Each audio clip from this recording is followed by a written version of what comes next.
Excitement is building for Mississippi State basketball, both for the men and the women, with new head coaches Chris Jans on the men's side and Sam Purcell on the women's side. And the Bulldogs have gotten off to a really good start on both sides. 3-0 beginning for the men's team, 2-1 for the women, who just came off a loss against South Dakota State, a really tough team up there in South Dakota earlier this week. They lost by 1 point. Both teams have been pretty impressive so far to start this year, and both coaches have gotten off to a really good start on the recruiting trail as well in their first full recruiting class that was just signed last week. We'll start off with the men's team and take a look a little bit at what Chris Jans was able to do in his first year here at Mississippi State as far as recruiting is concerned. Jans was faced with a tough task coming into his first year at Mississippi State. Lost a good bit of the roster, had to go out to the transfer portal. He got several guys out of the portal, only returned a few key players from last season. And some of those guys are starting to begin the year. Tolu Smith, Cam Matthews, DJ Jeffries, Shaquille Moore. Those guys are big pieces to Mississippi State's team this year. But there's some big-time transfers that have come in, too, that have helped this team navigate the first few ball games and are going to be big pieces this year.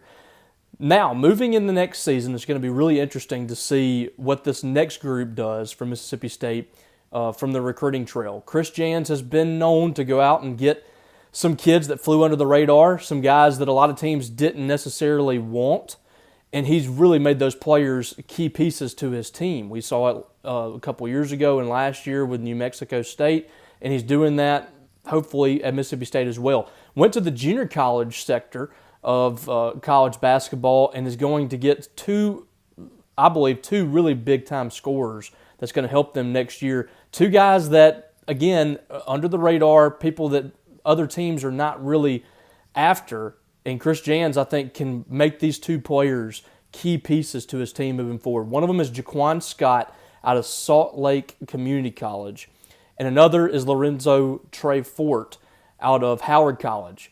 Both of these guys are really versatile players. Jaquan Scott, 6'8", a guy that can really stretch the floor for you and can put up some big numbers, I believe. I think he had 21 points and 14 rebounds earlier this week or last week over there in Salt Lake Community College. And then Trey Fort, he's done it all over. Did in high school in Mississippi, played at Colin, had a really good career there, and of course now at Howard College.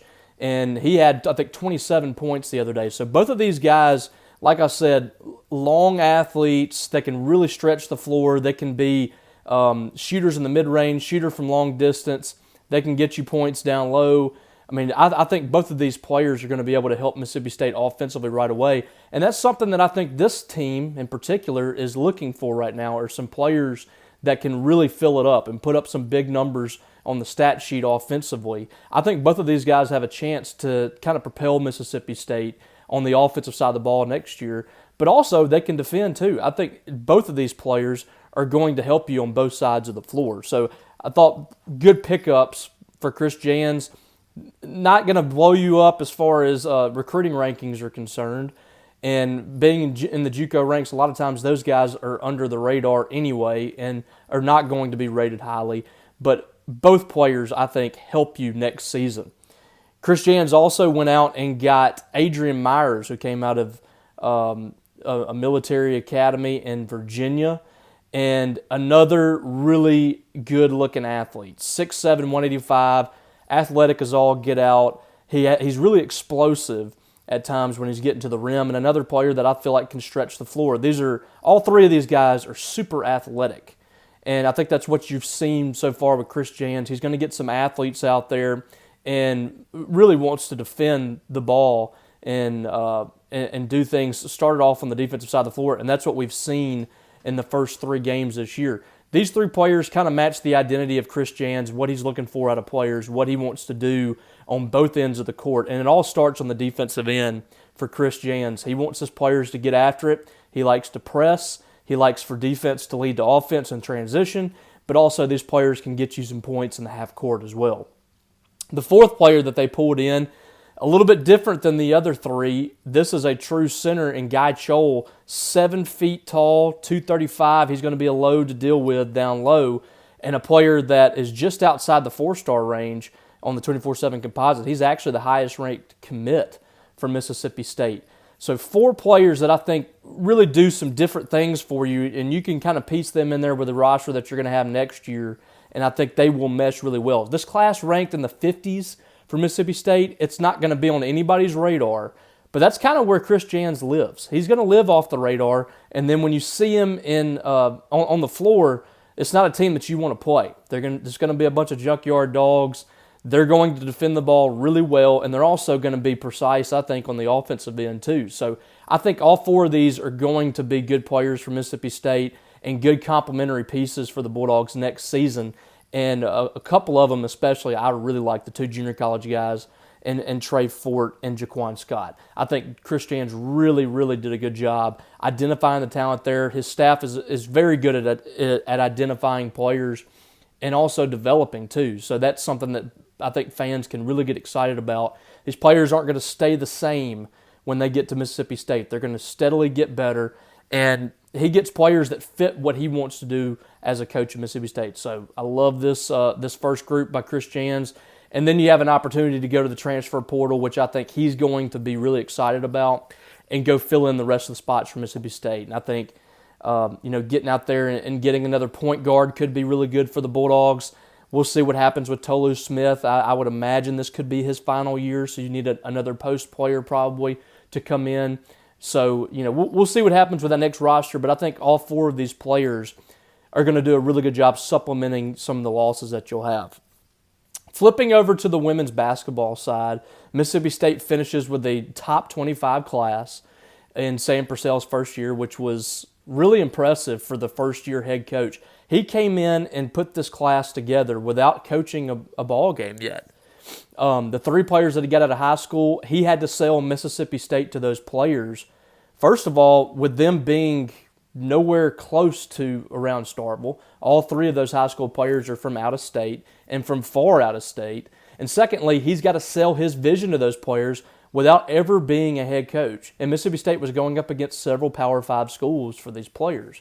So Sam Purcell goes out and gets 3 top 100 players for Mississippi State in this women's basketball signing class. Miracle Shepherd, a combo guard coming from Florida, over there at Monteverde Academy in Florida, which is a highly prestigious basketball program. They won the national championship last year, and Miracle Shepherd was a big part of that. She was one of the top players in that national championship game, had a huge game. And State was battling some other teams for her in the Power 5. I thought Mississippi State did a really good job with all 3 of these players, getting them to campus, selling Mississippi State, and sealing the deal.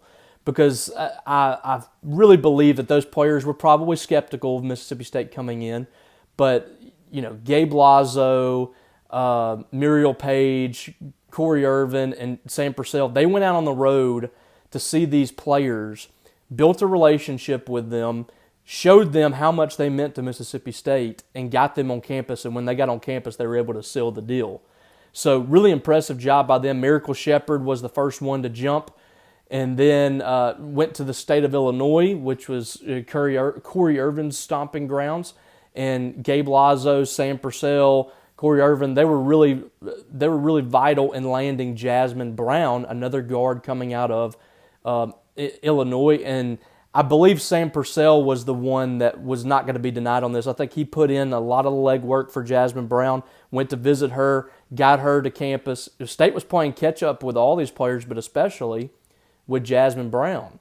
And Sam Purcell went and visited her, got her to come visit, and ended up getting her to commit to Mississippi State. So another good get for them there. Big physical guard. She can score at all 3 levels. Miracle Shepherd's kind of the same way. Miracle's a lot like an old school guard. She's going to get in your face, defend really well. She's going to get to the rim.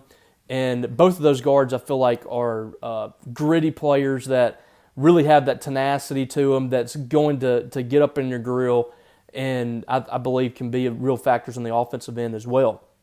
Then Mississippi State dipped to the Northeast, went up there and got near Quinnipiac Cherry-Montague, I think's her name, and I'm probably butchered the way her name's pronounced. I apologize. We're just going to call her Near. That is her. That's what she usually goes by. That's her nickname. And Mississippi State was really out of it with her. This was really an incredible job by Gabe Lazo, Sam Purcell, to just get back in the game. There was a lot of negative recruiting going on behind the scenes from what I've been told, and Mississippi State's battling a lot of Northeast teams. Penn State was in the mix. Ohio State was in the mix.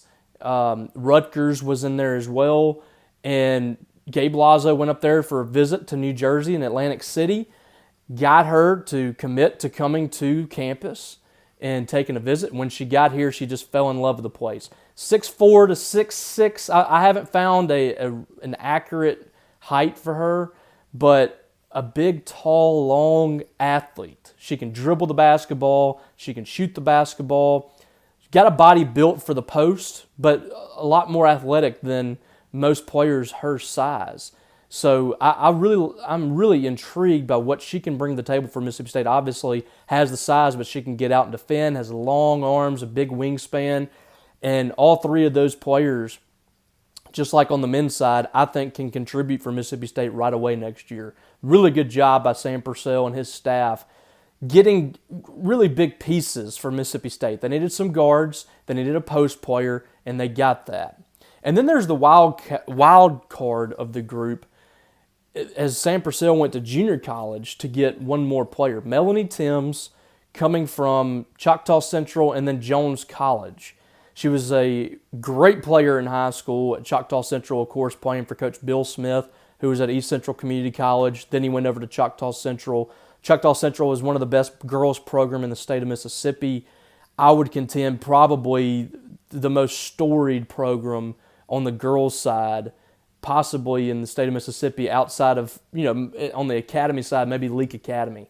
Both of those are kind of, to me, they go hand in hand, both around the same place too. Carthage, or Madden, I guess, not too far from Choctaw, Mississippi, which is right outside of Philadelphia. But just a culture of basketball excellence there. They're coached by a great coach in Bill Smith, preaches defensive intensity, preaches fundamentals, and that's what she had coming out of Choctaw Central. Was going to go to Jackson State, ends up going to Jones College. Last year really exploded onto the scene, was a key piece to their team getting to the Final Four in the national tournament. And then this year she's already been a 2-time Player of the Week. She was an honorable mention All-American as a freshman. This year averaging well over 20 points per game for Jones. She's a player that can really fill it up. She can shoot it at all three levels. Very difficult player to defend, and of course has that defensive piece as well. So she's not going to be just a spot-up shooter for Mississippi State. She's going to come in there and she's going to give you what you need on the offensive side of the ball. She can pass the ball. She can defend. She can shoot it. So she's going to do a lot of things for Mississippi State next year and give them something that they really don't have. So love this class. Top 25 as far as the high school players are concerned. Melanie Timms doesn't factor into that ranking by ESPN, but you get 3 4-star players and then a JUCO All-American. I don't think you could ask Sam Purcell to do anything better than that in year one when he hasn't had a program to sell yet. But I think the sky is the limit for Sam Purcell. I think the sky is the limit for Chris Jans. Mississippi State fans should be absolutely thrilled with these two hires, and I think pretty soon the hump is going to be rocking again because they both play a style of play that really appeals to this fan base. Blue-collar fan base. They love defense. They love when teams get after it. They love when teams get out and run. And I think both of these teams are going to do that. They both coaches get it too. I think they both understand how to sell their programs. They understand how to sell their style of play. They know what's exciting, and they know how to recruit, and they know how to develop. So it's going to be fun to watch these two coaches get going at Mississippi State. I encourage fans to get out and go watch them because they're fun. They're two fun programs to watch, and I think they're going to go hand in hand. There's going to be a lot of wins from both of these coaches over the next few years. So get out and watch them, pack the hump, and bring an exciting environment there because I think they're going to bring you an exciting style of play.